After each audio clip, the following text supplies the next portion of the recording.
Welcome to the ADD Catastrophe, new and improved, yet still the most distracted opinion show on the internet. I'm Stephen Witten. And I'm Ryan Ramsey. We'll be right back after I try on the sorting hat. Gryffindor! Yay!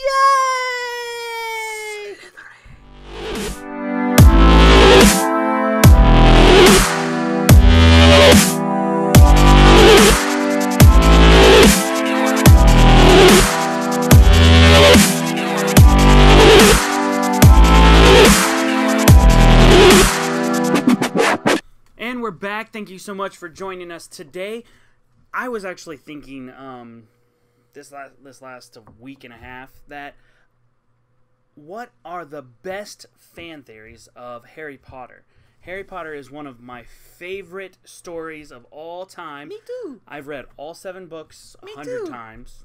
I haven't read each one 100 times. That's probably a little bit of an exaggeration. However, I've watched the movies tens of times.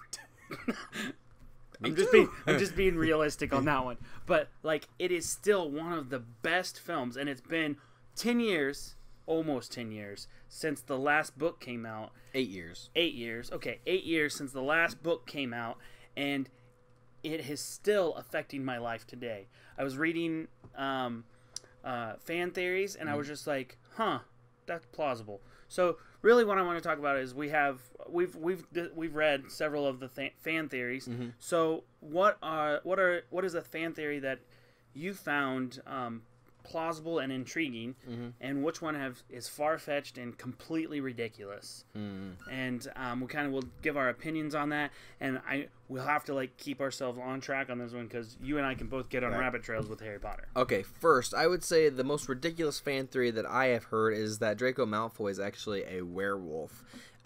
Simply saying that his getting bit by a werewolf was going to be punishment to Draco's father for letting Voldemort down, blah, blah, blah.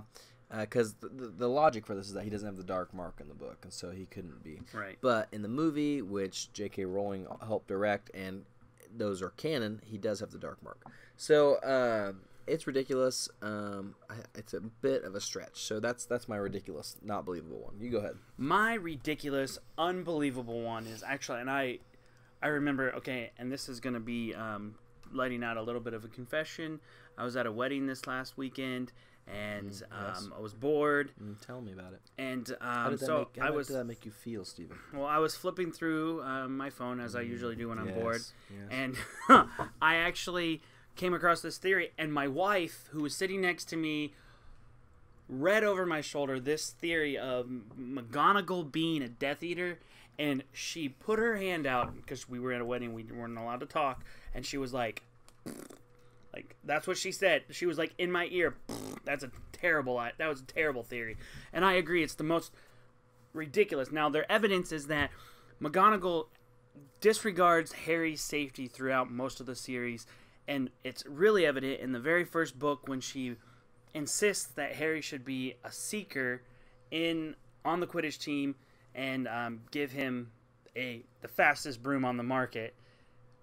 That's not really kind of responsible. I get that, but that's ridiculous. I mean, in the movies, which are canon, she completely says over and over again that she cares for Harry Potter. She actually treats him like somewhat of a son. So thinking of that, it's a completely ridiculous idea. It wasn't like his dad a seeker or something like that? Yeah, I mean, like, so she knew, she was there when his dad was there. Oh, absolutely. So it's ridiculous. McGonagall is not a Death Eater. That's right. She's a lovable. One of my favorite fan theories is that Dumbledore intentionally hired Gilderoy Lockhart because he knew he was an idiot and he wanted to watch him fall on his face, like from a first person's perspective instead of like just hearing about it. Because apparently some of the feats that he was writing about, Lockhart was writing about, he claimed to have done some things to defeat some monsters that Dumbledore witnessed firsthand because he knew him as friends, because Dumbledore knows everybody. He's like the most popular guy in the wizarding He's also world. like one of the oldest wizards Right, in the world. that's too. true. So I thought this idea was hilarious because he knew Lockhart when he was in school. He knew him when he was a student there before, and he knew he was an idiot when he was there before. So he was like, I think I'll just hire him to be a teacher, and then I'll just watch him fall on his face, and then I don't have to read about it. I get to watch it firsthand. So. It's actually one of the most plausible theories because that is something that Dumbledore would have done. It just fits his personality. I mean, like, think about it. Dumbledore was just hilarious with his minds. He would throw in these little jabs that nobody would understand except for him, and he would chuckle at him. And I mean, it was just perfect. That would fit perfectly. Now, my fan theory that I think kind of blew my mind, and it's actually like a really good metaphoric symmetry in the movies and in the books, is the one that just recently kind of like got some traction, and even J.K. Rowling said that it fits. It's where Voldemort, Snape, and Harry are to be the three brothers that seek to embarrass death by the unbeatable wand, the resurrection stone, and then the invisibility cloak. The Elder Wand. Yeah, the Elder Wand. And Dumbledore being death.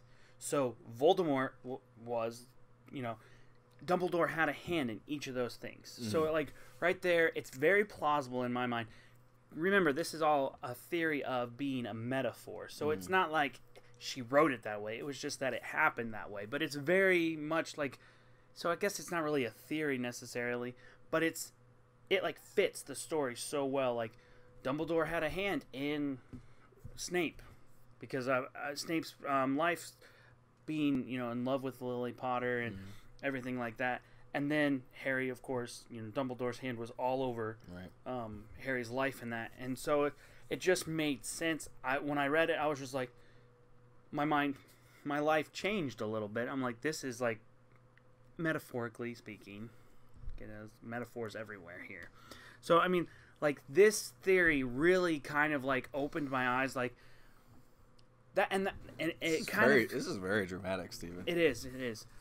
But this is my thing, is that it proves one thing that I've known for years, but it really actually, like, solidifies it, that good writers like Rowling, Tolkien, and C.S. Lewis and the like, they write their stories, and so many other people can glean theories and meanings out of it that the writers did not intentionally put into it. Because great imagination inspires more imagination. Exactly. So it's like, I don't know. That's just one of my favorite stories. I love Lord of the Rings. I love Chronicles of Narnia because these things happen. Like, I can envision things. I can put my mind into that world and say, I wonder if he was really meaning this, or I wonder if she really meant this. Like, it's just great writing. So, those are my opinions on Harry Potter theories. Do you have any more to add? That's all I got. Well, that's all for us today on the ADD Catastrophe. Thanks so much for watching. Hey, we want to hear your fan theories in the comments below. Maybe we missed some. Maybe you want to critique the ones we talked about. We don't care. We want to hear about them and chat with them about them with you. So, thank you so much for liking and subscribing. And if you'd like to hit us up on the various social medias, please do so at ADD Movie Show. Thank you so much for watching this video. I'm Stephen Whitten. And I'm Ryan Ramsey, and we'll see you again on the next Catastrophe.